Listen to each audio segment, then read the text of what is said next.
Selamat malam, Ibu Bapak, Saudara-saudara yang terkasih di dalam Kristus. Semoga kita semua tetap ada dalam keadaan yang baik karena kasih setia dan pemeliharaan Tuhan kita yang terus dinyatakan kepada kita. Racun untuk mertua. Demikian judul cerita yang menjadi bahan refleksi kita pada malam hari ini.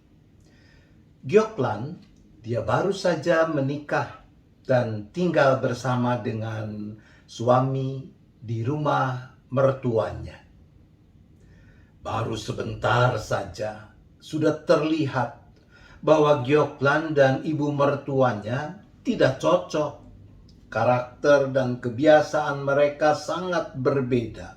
Oleh karena itu, Gyoklan dan ibu mertuanya hampir tidak pernah berhenti berdebat dan bertengkar. Yang paling membuat Gyoklan kesal adalah adat kuno yang mengharuskan dia pada akhirnya selalu harus menundukkan kepala untuk menghormati dan menaati apa yang menjadi kemauan mertuanya. Situasi yang seperti itu membuat bukan cuma Gyoklan, tapi juga suaminya dan sebenarnya juga ibu mertuanya menjadi tidak bahagia. Nah, akhirnya Gyoklan tidak tahan.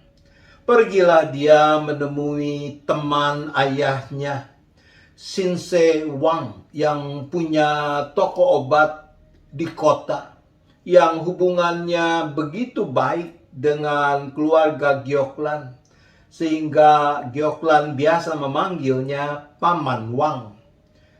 Gyoklan menceritakan semua persoalan yang dihadapinya kepada Paman Wang, lalu minta agar dibuatkan racun untuk menyingkirkan ibu mertuanya. Shinsei Wang berpikir sejenak, lalu dia berkata, "Gyoklan, Paman akan membantumu menyelesaikan permasalahanmu.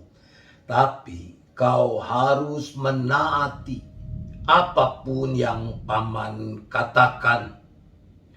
"Baik, Paman, aku pasti menaati apapun yang Paman katakan," ujar Gyoklan.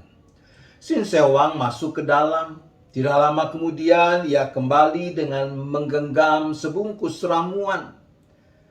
"Kamu tidak bisa memakai racun yang keras yang seketika mematikan untuk menyingkirkan ibu mertuamu. Karena hal itu pasti akan menimbulkan kecurigaan pada semua orang. Oleh karena itu, aku memberimu ramuan yang secara bertahap akan meracuni ibu mertuamu. Nah, setiap hari buatkanlah masakan yang enak dan masukkan sedikit ramuan ini ke dalamnya, supaya orang tidak curiga pada saat nanti dia mati. Maka kamu harus menjaga sikapmu. Kamu harus bersikap sangat menyayangi ibu mertuamu. Jangan berdebat dengannya. Taati semua kehendaknya.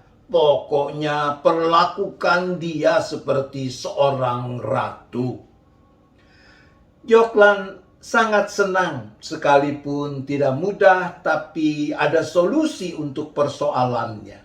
Dia berterima kasih pada Paman Wang dan segera pulang. Nah, setiap hari dia melakukan apa yang sudah direncanakannya sesuai petunjuk Paman Wang. Sehari lewat sehari, seminggu lewat seminggu, bulan demi bulan berganti.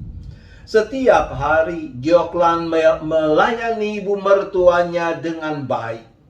Seperti petunjuk Paman Wang, ia mempraktikkan sikap sayang kepada ibu mertuanya, menghormati dan menaatinya.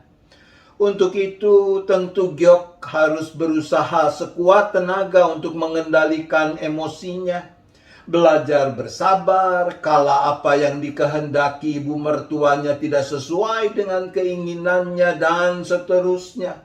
Pokoknya sikap Gioklan sama sekali berubah. Nah, perubahan dalam diri Gioklan, bahwa ia makin mampu mengendalikan emosi, amarah, makin sabar, tidak lagi suka mendebat ibu mertuanya, dan seterusnya, ternyata menular. Setelah 6 bulan, Giok merasa bahwa sikap ibu mertuanya pun berubah. Sekarang ibu mertuanya jauh lebih ramah kepadanya. Kritik kepada Giok makin berkurang.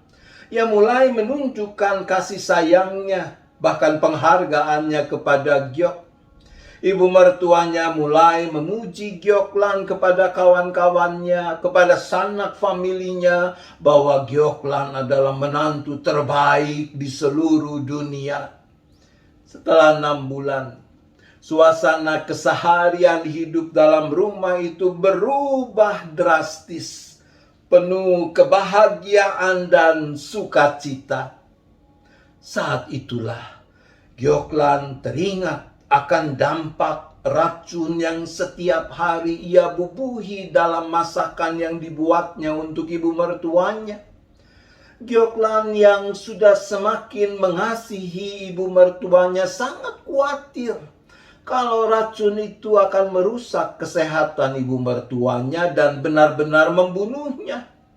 Maka Gioklan bergegas menemui Paman Wang. "Paman Wang, tolonglah saya. Berikan saya penawar racun yang dulu Paman beri untuk meracuni ibu mertua saya. Saya tidak mau ibu mertua saya mati. Saya menyayangi dia. Dia sudah berubah menjadi seorang ibu yang begitu baik. Tolong saya, Paman Wang. Berikanlah obat penawar racun itu." Sin Sewang tersenyum lebar sambil mengangguk-anggukan kepala. Dia berkata, "Gioklan anakku, tidak ada yang perlu kamu khawatirkan. Ramuan yang kuberikan kepadamu hanyalah penguat badan untuk menjaga kesehatan. Satu-satunya racun yang ada adalah apa yang ada di dalam pikiranmu dulu. Tapi kulihat racun itu sudah lenyap, disapu bersih oleh cinta kasihmu kepada ibu mertuamu." Ibu bapak saudara, ada orang-orang yang suka mengeluh dan mempersalahkan orang lain untuk situasi yang tidak menyenangkan yang dialami, serta menuntut orang lainlah yang harus berubah agar terjadi perubahan suasana. Dalam Injil Matius pasal 7 ayat 12, Yesus berkata, "Segala sesuatu yang kamu kehendaki supaya orang perbuat kepadamu, perbuatlah demikian juga kepada mereka. Itulah isi seluruh hukum Taurat dan kitab para nabi." Mulailah dari diri sendiri, berlakukanlah dimanapun kita berada. Tuhan menolong kita. Amin.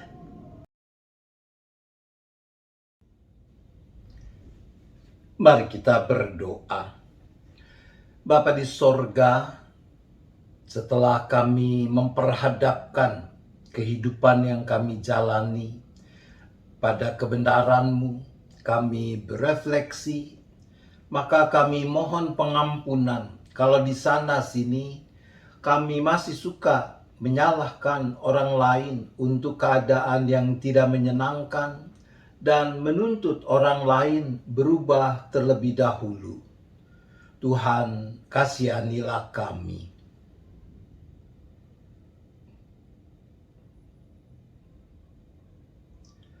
Ya Bapa, berikanlah hikmat, kekuatan agar kami mau dan mampu memulai perubahan-perubahan yang positif dalam relasi dengan siapapun, mulai dengan perubahan dalam diri kami sendiri. Tuhan, tolonglah kami.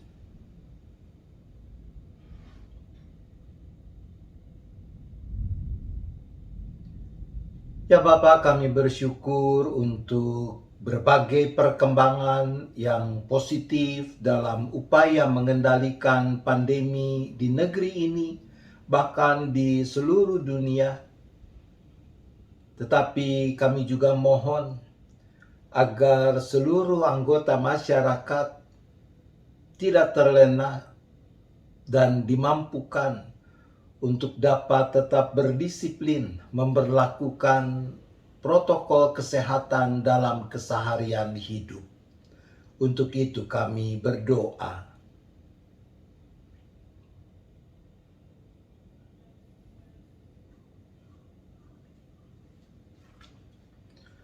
Bapa, kami juga terus berdoa untuk kehidupan bangsa dan negara kami yang telah dianugerahi keragaman yang luar biasa di dalam berbagai aspek kehidupan, agar kiranya pemerintahan yang ada, baik di daerah, di pusat, boleh bersama-sama dengan hikmat yang dari Tuhan, bersama dengan semua lembaga kepemimpinan yang ada di negeri ini, termasuk TNI dan Polri, untuk dengan berpegang teguh pada keadilan, pada kebenaran, berani menegakkan apa yang sepatutnya dirawat, dipelihara dalam kehidupan bersama.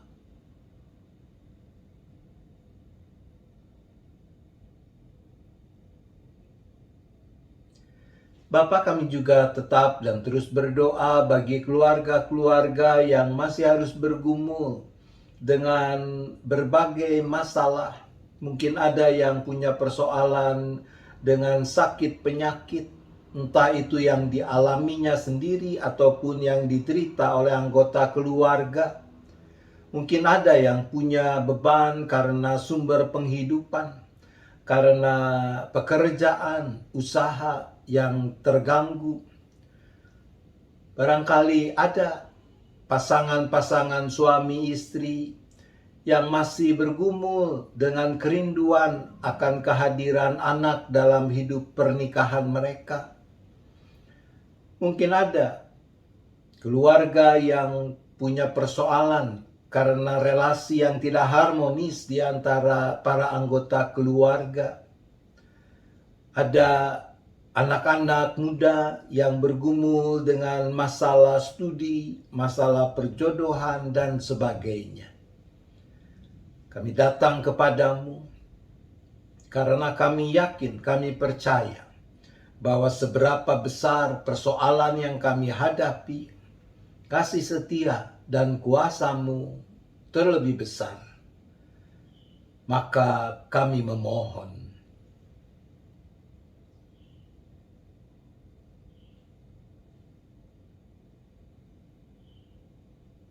ya Bapak, kami juga mengucap syukur untuk kegiatan-kegiatan dalam kehidupan gereja yang masih boleh tetap berlangsung sekalipun dengan cara yang berbeda, termasuk rangkaian bulan keluarga di berbagai gereja, termasuk di Jemaat GKI Gading Indah ini. Kami bersyukur untuk apa yang masih juga akan diselenggarakan dalam sisa-sisa kegiatan dalam rangkaian bulan keluarga ini. Tuhan yang kuduskan, Tuhan yang sempurnakan, agar melaluinya kami dapat makin bertumbuh di dalam ikatan kasih persaudaraan yang memampukan kami merawat hidup persekutuan, pelayanan, dan kesaksian sebagai gereja. Kami juga berdoa bagi persiapan untuk kemungkinan penyelenggaraan kebaktian hibrida, kebaktian hybrid, campuran antara live streaming dan kebaktian yang diselenggarakan langsung di gedung gereja. Tuhan yang mampukan majelis jemaat untuk dapat mempersiapkan dengan sebaik-baiknya. Ya Bapa, hari telah makin larut, sebentar lagi kami akan beristirahat. Maka kami serahkan lagi seluruh keberadaan kami hanya ke dalam tangan pengasihan dan pemeliharaan Tuhan. Dijauhkanlah kiranya kami dari segala mara bahaya malapetaka. Kami boleh beristirahat dengan cukup dan besok kami boleh menyambut hari baru dengan keadaan yang semakin baik untuk dapat terus memuliakan nama Tuhan. Terima kasih ya Bapa, ampuni dosa dan salah kami, agar tidak menghalangi anugerah-Mu. Kami memohon hanya di dalam nama Tuhan Yesus Kristus. Amin. Selamat malam Ibu Bapak, Saudara-saudara yang terkasih. Selamat beristirahat. Tuhan tetap beserta kita.